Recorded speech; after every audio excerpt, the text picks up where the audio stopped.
Hi, this is Jason Shadrick with PremierGuitar.com, and we're on stage here with Walter Becker's guitar tech, Dave Rule, and he's going to walk us through what Walter's using on the Steely Dance Summer Tour. So Dave, thanks a lot for taking the time to show us around. My pleasure. So why don't you show us what Walter's playing this summer? This is Walter's main guitar.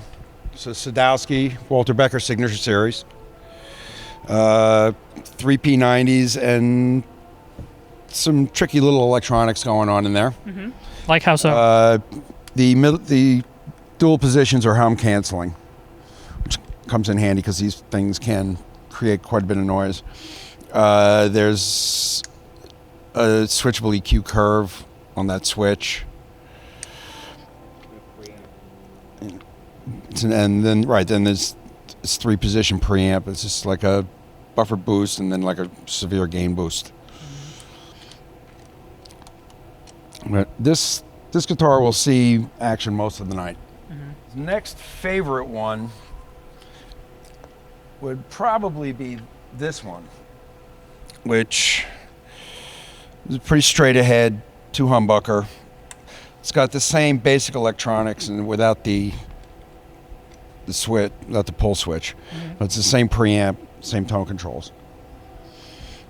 This one had been retired for a while, and we just brought it back out for this tour. Mm-hmm. Hadn't played it in quite some time. And what strings is he using on these guitars? Right now I'm using Ernie Ball 11s on all the Sadowskis. Mm-hmm. And Ernie Ball 10s on some of the other guitars. Like Dumpster, Dave?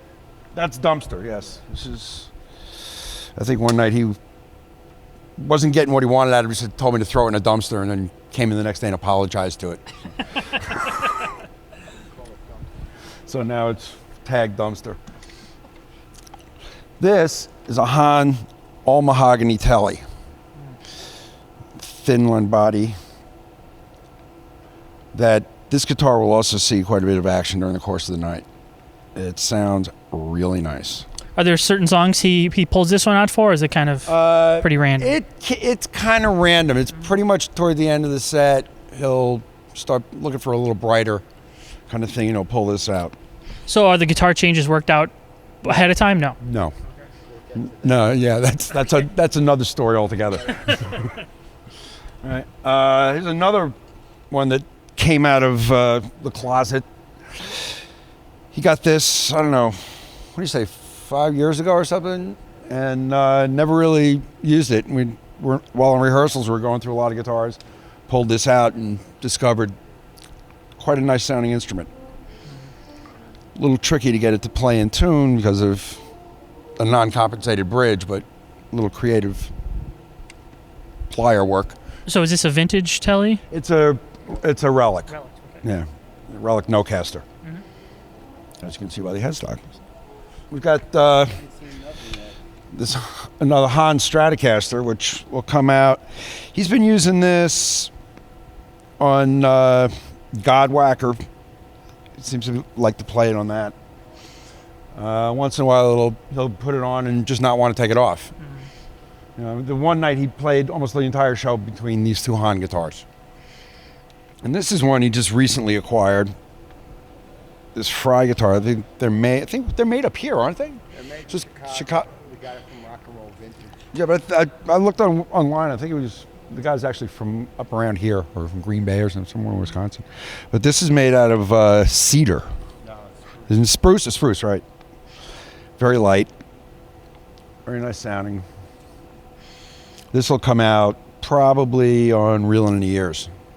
The silver Sadowski that he's really fond of this guitar and will make an appearance at any random moment. Mm-hmm. This was his dressing room guitar. The one he traveled with on the last tour. And I couldn't get out of his hands to set it up because I got my hands on it one day. I was like, this needs a little attention, and I couldn't get it away from him. So is there a reason behind the different knob there? I don't know. That was there when I came aboard, so I'm not quite sure what the story is with that. I think it was easier for him to pull it up. Oh, right.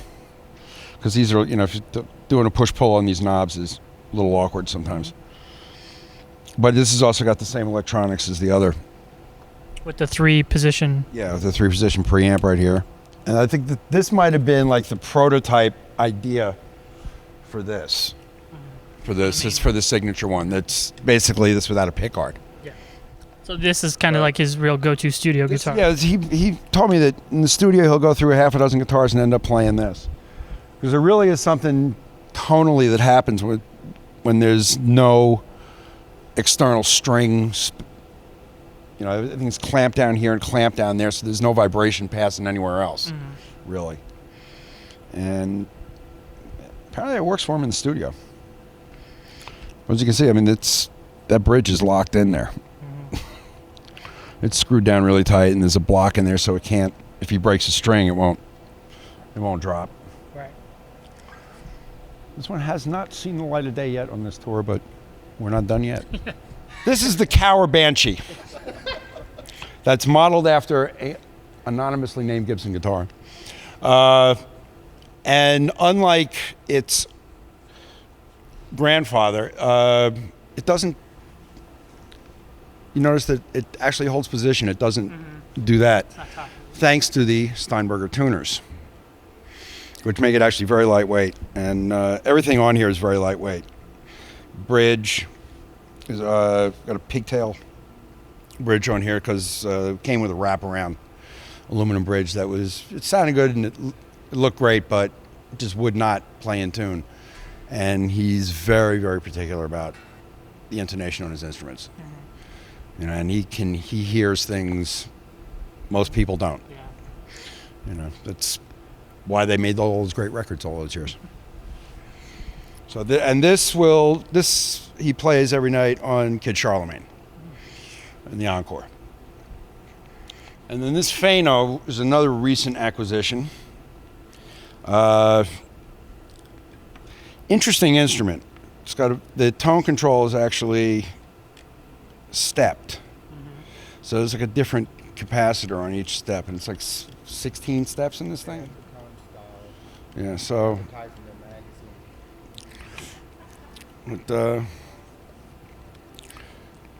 nice. It's got a nice sound. He's, he'll play it now and again. This isn't going to make a definite appearance in any given night. We've got the V. The V is yet to make an appearance on stage. And what year is this V? I'm really not sure. It's not as old as it looks. Okay. I'll put it that way. To tell the truth, I'm not even sure it's Gibson. Okay. But sounds pretty good. It's got a really big neck. It's a big baseball back on the neck. It did a really good job. I mean, all the detail on it is pretty good. Right down to the rubber leg mat that never really works. Yeah. It was a good idea, but you still can't play with this thing in your lap. So we brought it back today. He's been playing this in his hotel a bit. So we'll see if it makes an appearance this evening. All right, so out of the guitar, where does it hit it first on the pedal board? First thing it hits on the pedal board is the Sonic Research tuner, which is actually, it's very visible from a distance and extremely fast and extremely accurate. I was gonna say, you mentioned he's a stickler with intonation. Did he have to go through a lot of different tuners, you think, or has he found this one that he really sticks with? I think once he found this, he was pretty sold on it. Because it responds really quickly and it's very, very accurate. The slightest little bit out, and it's a dramatic visual. So it's not, you're not fiddling around with, is it moving or isn't it? It really isn't any question, especially when you're looking at it from this distance. All right. And then it goes from here into the tone press compressor. Now, at the moment, not everything on here is actually plugged in.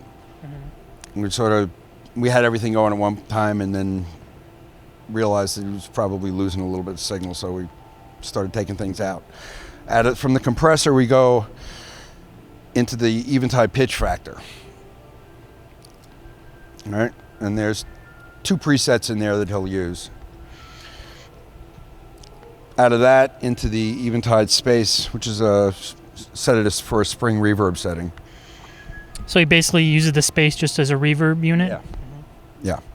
And then out of that into this Lely switcher, which, I mean, it's labeled for the 3 basic amps we'll use, but that could change at any moment. I could come out here and repatch things and at any given time. So that's the last thing. Oh no, actually, I forgot. There's that in there just in case. Occasionally, you run into a building where there's an excessive amount of noise and RF in the building, and we'll need that. So that's the last thing in the audio chain before the switcher. Then out of the switcher, we go back to Amporama. All right, so out of the switcher, he goes to his amp rig. So what's the first amp that he uses? It's a Sir 18 watt. Interesting little amp. It's got a lot of power shaping in this more than tone. There's not a lot of tone control, but you can adjust the gain structure in different points. So there's a lot of very subtle characteristics to it. And this is powering this Bogner 4x12 that's got 4 Nola Celestians with scumbag cones. Didn't we buy him out? Yeah, we bought every speaker he had. We said, oh, those look good. Took them all. 1968 baskets and magnets with scumbag cones in them. The amp underneath is a possibility. It may come in, it may not. I think we're going to try this out because it's a bit over the top volume-wise. Now, does Walter, do you find that from week to week or day to day even, there's new amps or pedals or different things showing up? Oh, yeah. Yeah, I'm responsible. I'm responsible for that. We go out shopping a lot, and we have probably more effect, and we buy everything. None of this stuff is for free. None of these amps, none of those guitars, they're all purchased from the manufacturer, so there's no endorsement things, no nothing. This was bought in Chicago, right? This was bought in Chicago, this was bought in Cincinnati, Raleigh, New York City. And after that, we have this Marshall 50 watt that's early 70s. And that's powering this Marshall cabinet, which is also it's a repro of like a late 60s tall Marshall that also has the Nola Celestians with the scumbag cones in it. It also has the repro pinstripe broadcloth on it too, because that changes the tone of the speakers. Just like the way Basket Weave does one filter, this rubbery stuff does another. To use it sounds great, but it is way too loud. If I could get a good ISO box to plug it into, we'd probably use it. But it's got that classic 50 watt Marshall sound. That's the one you want. If you want, that's your amp. Pretty much the Sir and the Marshall will be used together. Okay. So because they're set differently and it's kind of a blended tone. And then when you get tired of that, we'll turn those two off and move to this Bogner Ecstasy head, which is a 100 watt amp that's got 3 different preamps in it, essentially.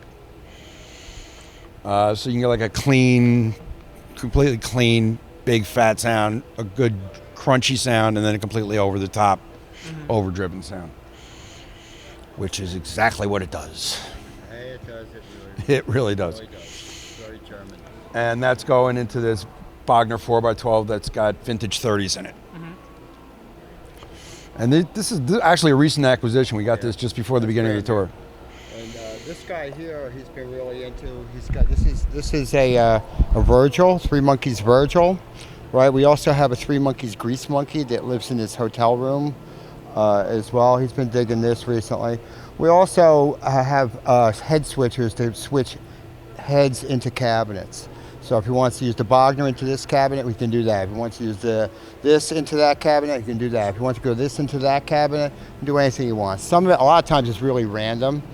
But we'll spend an hour sound checking, and he changes for each individual room.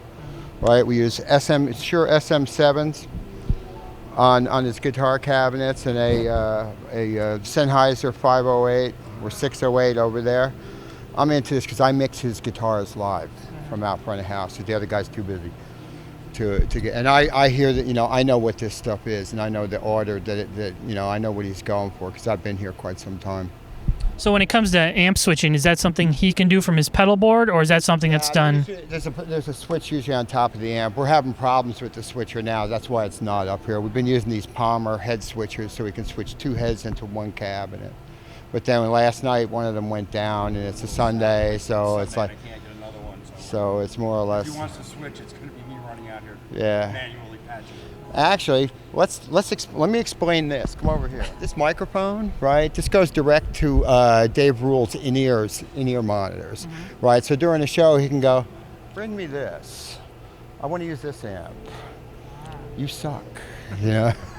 So when it talks about guitar change in a song, that's how he'll let you know what guitar. Yeah, Sometimes. Or others, he'll, if he's playing something other than that main Sadowski and he wants that guitar back, he'll just do that because it's number 2. Oh, I see. So that's an easy hand signal. Otherwise, he'll just sort of mouth it and hope I can read his lips. Yeah. And in a situation like tonight when we're close enough, I'll get it. When I'm further away, it's kind of hard to see him because it's usually between songs and he's not well lit. Yeah. Specifically for the Han Telly and the Fender Custom Shop No Caster, right? It's a satellite Mud Shark, drives a Mesa Boogie cabinet with 2 Alnico 12-inch speakers and a nice grill cloth with King Tubby on it. And then sometimes we have this retro channel train wrecky amp to drive that too. There's a lot of options available. This is the main pick. It's made by a company called V-Pick out of Nashville. They make the thickest picks I've ever seen in my life. This, as you can see, is quite substantial. Is one of the thinner ones. All right. So we found the guy, went online, ordered a bag of these, and then just went and looked at some of the other stuff he was making, and we just had to have them. We're on a never-ending quest for picks. Here's another example of a V-Pick. This is the V-Pick Snake. It's a little bit thicker. Also, this is one of kind of the medium for him. Then we've got this is some kind of stone, polished stone that's very nice. Everything is very, very rigid. All right. The thinnest pick he's got out here is probably this, which is a 1 millimeter Dunlap with a sharp point. That's the thinnest pick he'll ever use. And there's a 1.5. These green ones are 1.5. So. Do you find he gravitates towards certain picks on certain songs, or is it just he kind of rolls by here and picks up whatever? It's a moment by moment thing. He'll change picks in the middle of a song sometimes. He'll play rhythm parts on one and then pick up another pick for a solo. So that's why I just sort of lay him out on top of this box and let him at it. He can have at it. The funny thing is we have every pedal ever made by every manufacturer. And he does, they come in and out mostly for sound check. And it's like that's one pedal board. There's another pedal board up in his dressing room that has completely different effects. There's a pedal board in his hotel room that's completely different from that. And I have a box. We have a big box, big boxes. A case this high with 5 drawers in it full of pedals we didn't even bring. Wow. All right, Dave and Bob, thank you so much for taking the time to walk us through Walter's rig. All right, Jason, it's a pleasure. Man. This is Jason Shadrick with PremierGuitar.com.